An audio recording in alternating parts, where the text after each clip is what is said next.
The cafe was almost full, that rainy afternoon muffled chatter, warm lights, and the soft rumble of people trying to escape the cold.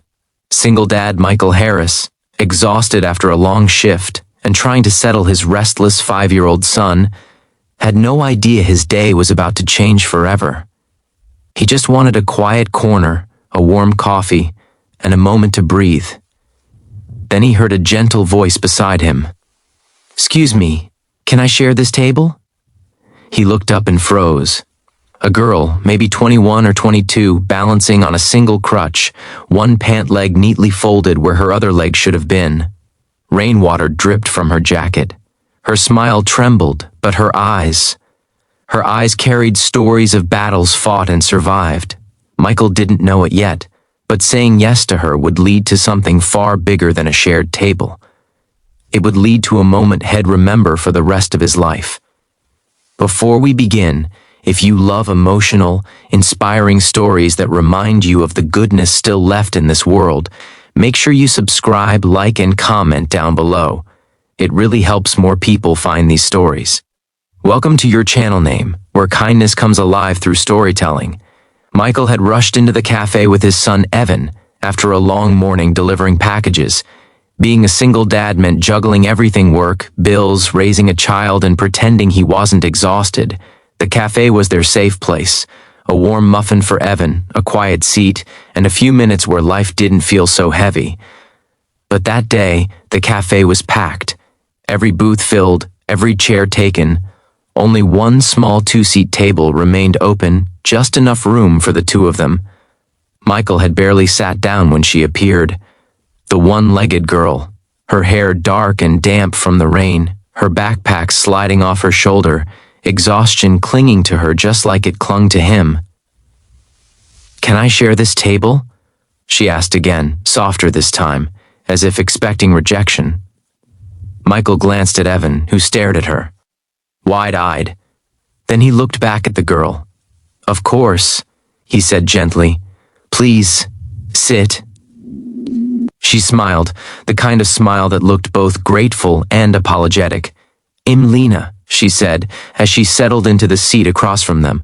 "I'm Michael, and this little guy is Evan." Evan waved shyly, clutching his muffin. For a moment they all just sat there, the kind of awkward silence that happens when strangers share a small space.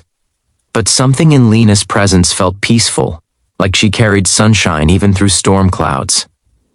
Michael finally asked, "Rough day?" Lena laughed softly. "Kind of a rough life lately, but today's not the worst."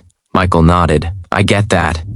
As they talked, Michael learned that Lena was a college student studying psychology. She'd lost her leg 2 years earlier in a car accident, a hit and run that changed everything for her. Physical therapy, emotional struggles, medical bills, friends who drifted away. But she kept going. "I'm learning to live with a different version of myself," she said. "Some days it's empowering. Some days it's really, really hard." Michael listened, feeling a strange connection. Not because he knew what it was like to lose a limb, but because he knew what it was like to lose a life you once planned. He told her about raising Evan alone, about losing his wife during childbirth, about the way grief had reshaped him, how parenting felt like trying to build a house on broken ground. Lena didn't pity him. She didn't give him cliches, she just listened. And then she said something he hadn't expected. "You're doing a good job, I can tell." Those words hit him harder than he wanted to admit. Maybe because he never heard them. Maybe because he needed them more than he knew. Meanwhile, little Evan tugged on Michael's sleeve. "Daddy, her crutch is cool." Lena laughed. "You think so?" Evan nodded. "It looks like a robot leg."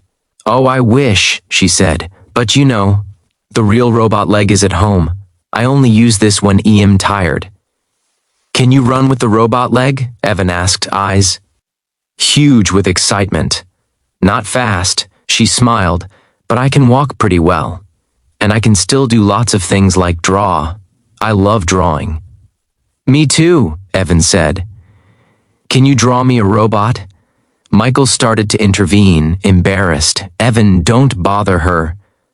But Lena shook her head. No, I'd love to. She pulled out a small sketch pad from her backpack, along with a pencil that was worn down from frequent use.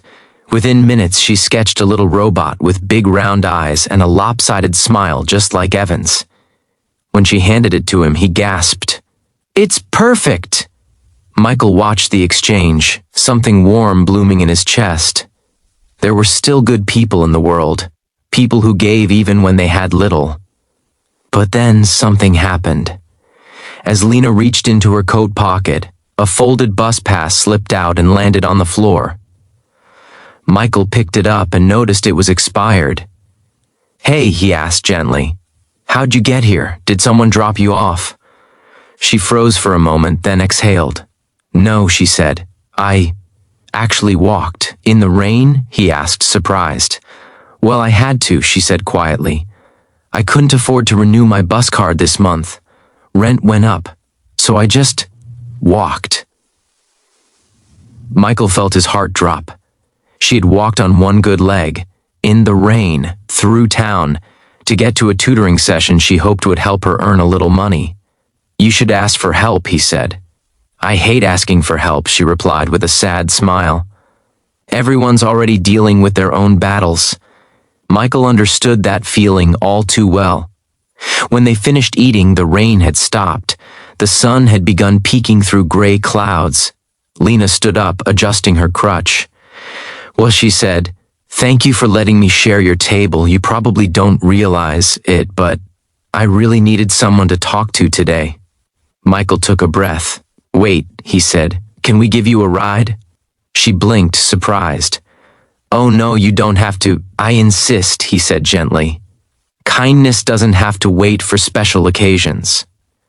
She hesitated, then nodded. "Okay, thank you." They drove her home, an old apartment building near campus. Before she got out, she leaned into the window. "Today felt really heavy before I walked into that cafe," she said. "And then I met you two. I don't know if you believe in things happening for a reason, but I do." Michael smiled. "Same." She waved to Evan. "Take care, robot artist." Evan giggled and waved back, and as she walked toward her building, slow but steady, Michael felt something shift inside him, a reminder that everyone carries invisible weights. And sometimes the smallest kindness, sharing a table, listening, offering a ride, can lift those weights more than we realize. Life moves fast. People rush, struggle, and survive without anyone noticing. But kindness slows the world down, even for a moment. It creates space for connection, space for healing, space for hope. That rainy afternoon, 3 strangers shared a small cafe table, but they left with something much bigger. A little more strength, a little more faith, a little more kindness. And maybe that's all this world really needs. One table, one moment, one act of compassion at a time. If this story touched your heart, let it inspire you to do something kind today. Even the smallest gesture might be the reason someone keeps going. Be the kindness someone never forgets.